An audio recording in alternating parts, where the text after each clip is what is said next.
Welcome back to Data Center News Asia. We are still at PTC. Well, you just arrived. Haven't even registered yet. That's how fresh we are. Yeah, well, we are. I am still at PTC. I did an interview yesterday with Bill. I think that was probably the first one that we post up. So already heard some of the stuff that's happening at PTC this week. We're delighted to be joined by two PTC and industry veterans, and I guess friends of the show, Clement and Brandon. Thank you for having us. Yes, thank you very much for having us today. Appreciate that.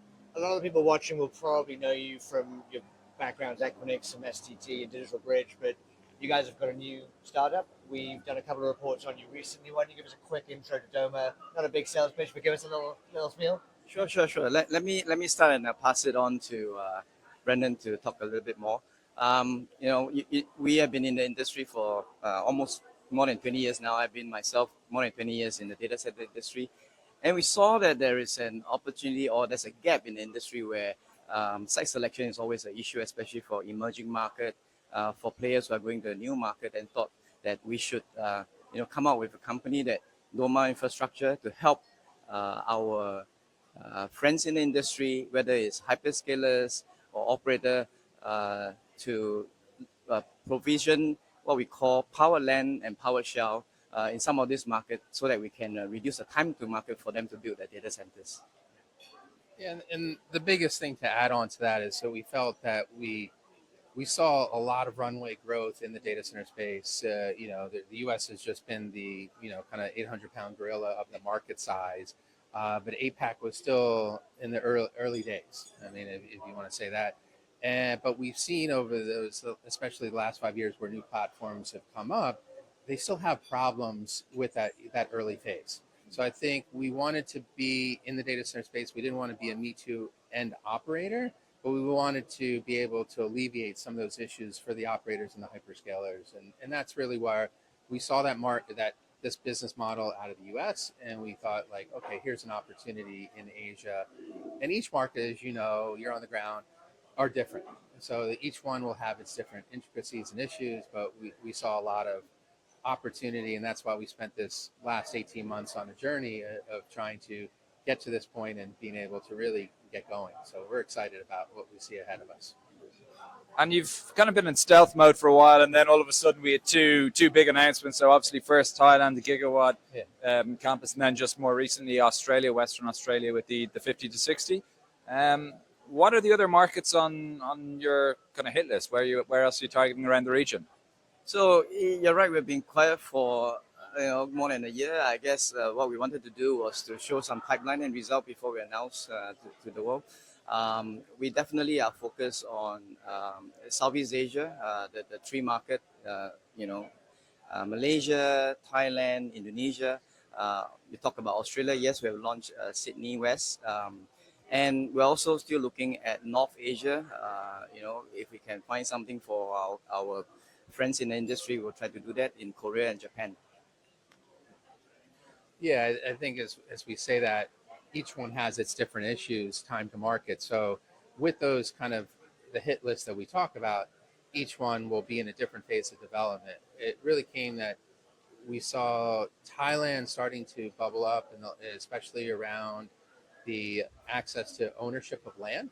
I think that was one of the first things, and a little bit around the issues around Johor. We still love Johor, but I think the pushback on power, timing to power, water in certain parts of the Johor market has now brought Thailand to a little bit more of the forefront of a next market for connectivity for the Thai, but also for Southeast Asia. And there's a lot of new subsea connectivity going into Thailand over the next 12 to 24 months. And in terms of the 6 markets that you mentioned, like they all have different challenges. I think all have got opportunities, no doubt, but different challenges. What are the kind of common elements that you're hoping to be able to provide to those groups you mentioned earlier? So the hyperscalers or the operators, is there a common kind of blueprint that you're hoping to be able to showcase to them in each market, or how does it work? Definitely. I mean, there's a lot of different business nuances in each of this market. And things like land ownership, construction permitting, ability to get utility like water and power, those are not easy tasks. We typically work with a local partner, a local minority partner that will help us to navigate through all this difficult situation. And also with a knowledgeable partner, we will be able to build the data center in a much quicker time. So allowing, whether it's operator or end user to go live much earlier. Brandon, you were talking to us earlier about there being this business model that you've seen work successfully in the United States that is now coming over to Asia. I think that's one of the key things we love about PTC is coming here and learning lessons from some of the markets that are further ahead in certain ways. So how are you seeing that evolve then versus what we have in Asia now where there's data center companies that do everything?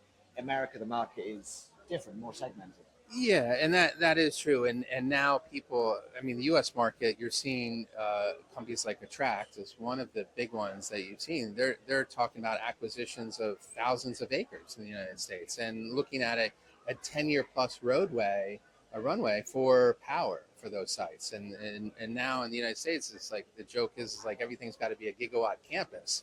I don't think we're there ready in the U.S. in the Asian market for gigawatt campuses, but I think in certain places you will see more of these 500 megawatts or at least 300 to 500 plus, because operators, either the DC operators or hyperscalers, are looking for how to do the follow-on. Looking now at the first 50 to 100, but they don't want to all of a sudden have to go hunting for a new campus for the next 100.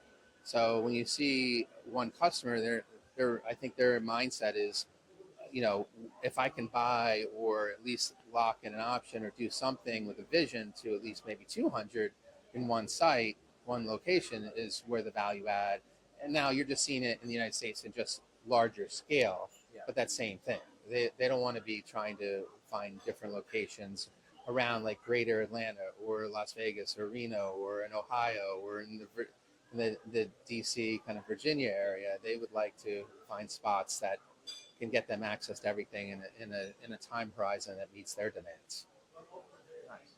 And what are you guys hoping to get out of this PTC trip? You mentioned James said you've been in stealth mode for the last 18 months, sneaking around. You're now public. You're out and about as Doma.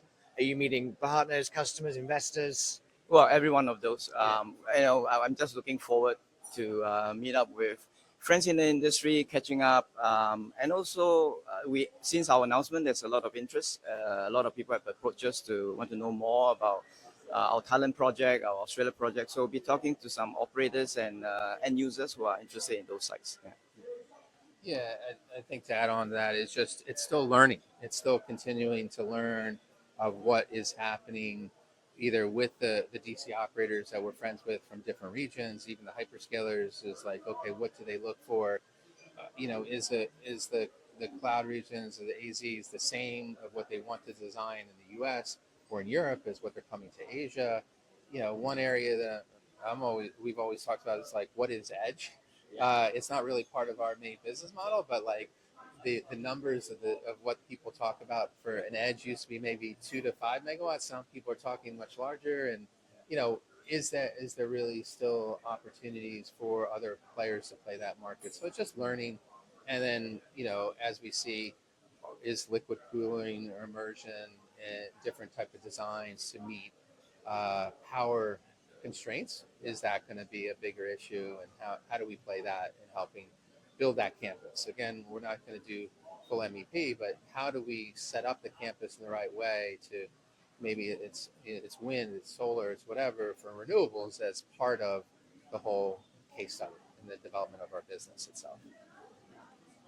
Well, thank you, gents. I think it's really exciting time for you. I know in APAC we've seen a lot of instances where people, I think probably 5 years ago, would probably have replanned their campuses, etc., and have had to kind of make adjustments due to the lack of future proofing. So I think the fact you're coming with the future proof solution is great and very, very timely.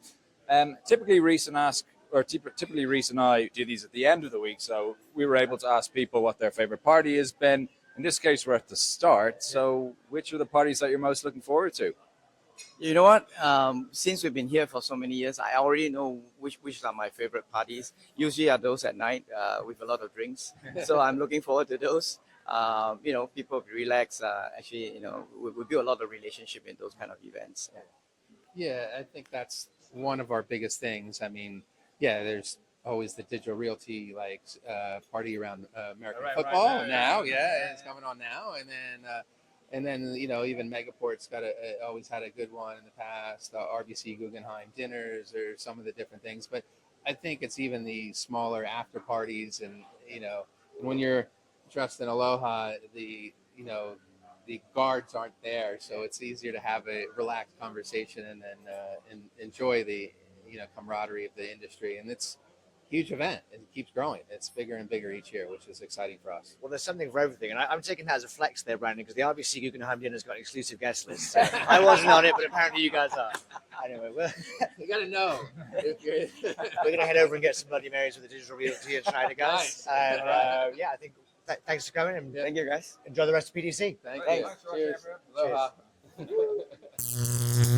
Aloha.